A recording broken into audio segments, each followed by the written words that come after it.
KA Paul గారు లాంటి వాళ్ళు మన భారతదేశంలో పుట్టడం అది మన అదృష్టం నేను అనుకుంటాను. ఎందుకంటే 10th క్లాస్ ఫెయిల్ అయ్యి ఆయన 198 దేశాల్లో ఆయన తెలియని వాళ్ళంటే లేరు. దాదాపుగా ఆయనకు 6 హెలికాప్టర్లు ఉన్నాయి, 747 బోయింగ్ విమానం అని ప్రపంచంలో 2 ఉన్నాయి. ప్రైవేట్గా 747 ఉన్న వ్యక్తి ఓన్లీ ఒక కేఏ పాల్ ఒక్కడే. అమెరికా గవర్నమెంట్కి ఒకటి ఉంది. అంత గొప్ప వ్యక్తి ఆయన. పిచ్చుడు అంటే వాళ్ళ యొక్క అందరికి తెలుసు అది. కాకపోతే ఏంటంటే అంత గొప్ప వ్యక్తి కింద పట్టడం కానీ రాజకీయాల్లోకి రాకూడదు.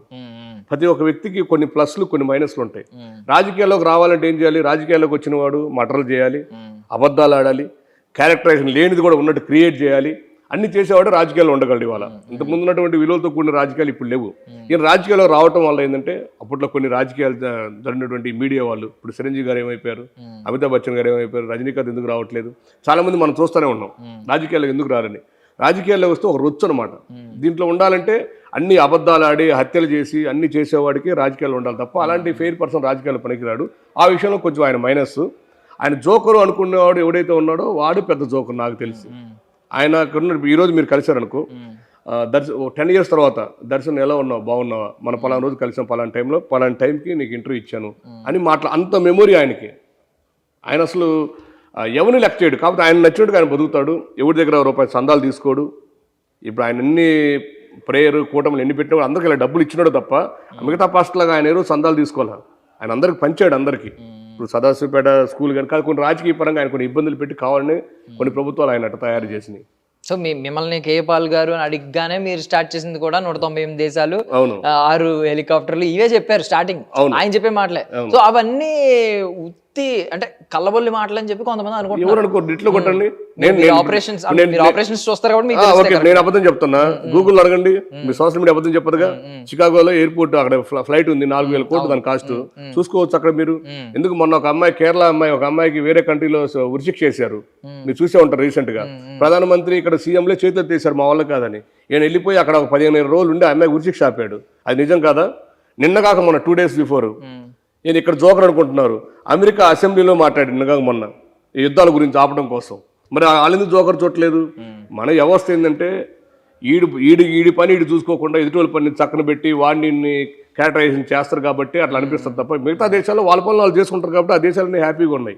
మన దేశాలు అట్ట కాదు. ఈడు బాగుపడి ఎదుటి బాగుపడినవాడు. వేరే కంట్రీలో పుట్టుంటే కరెక్ట్ గా వాల్యూ ఇచ్చేవారు అని అంటారు. ఇక్కడ పుట్టినా కూడా వేరే దేశాల్లో ఆయనకున్న గౌరవం వేరు. ఆ గౌరవం ఇక్కడ ఉన్నట్టు ఎవరికి రాదు. ఆయన వేరు అసలు. నేను ఆయనతో కలిసి ఎన్నోసార్లు జర్నీ చేస్తుంటాం కాబట్టి ప్రతిసారి నిన్న కూడా మాట్లాడారు, రాత్రి మాట్లాడు, ఒకటి మాట్లాడుతుంటాం. అది వేరు. అది అందరికీ తెలుసు. చంద్రబాబు నాయుడు గారు కానీ, పవన్ కళ్యాణ్ గారు, మోడీ గారు, అమిత్ షా గారు కానీ ప్రతి ఒక్కరికి తెలుసు ఆయన అంటే ఏంటో అన్నది. ఇది బయట ఈ సోషల్ మీడియాలో కొంతమంది కొన్ని రకరకాల నెగిటివ్గా ప్రచారం చేస్తుంటాడు. ఎందుకంటే అది రాజకీయాల్లో రాబట్టి. అదే రాజకీయాలు రాకపోతే పాల్ గారు మళ్ళీ ఎప్పుడు దేవుడే. నేను చిన్నప్పుడైతే ఆయన యొక్క వార్తలు పెట్టుకొని చూసేవాళ్ళు రేడియోలో. ఆయన ఎక్కడ వచ్చినా కొన్ని లక్షల మంది ఉండేవాళ్ళు.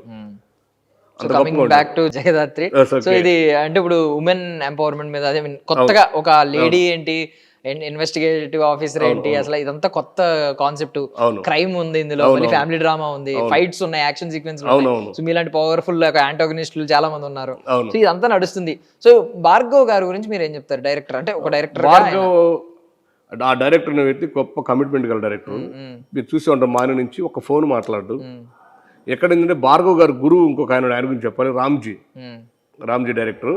మన రాధమ్మ కూతురు, ఇప్పుడు అమ్మాయి గారు, ఇప్పుడు ప్రజెంట్ లక్ష్మీరావు మా ఇంటికి సీరియల్ చేస్తున్నారు. రామ్జీ దగ్గర నుంచి వచ్చిన వ్యక్తి. సేమ్ రామ్జీ కూడా అంతే. సెట్లోకి మార్నింగ్ 7 o'clock వస్తే ఈవినింగ్ ప్యాకప్ అయిన దాకా మధ్యాహ్నం బ్రేక్ టైంలో ఒక ఫోన్ మాట్లాడు తప్ప ఫోన్ గీళ్ళు ఓన్లీ వర్క్. అక్కడ ఆ రామ్జీ దగ్గర పనిచేసి వచ్చాడు కాబట్టి సేమ్ భార్గవ్ కూడా అంతే.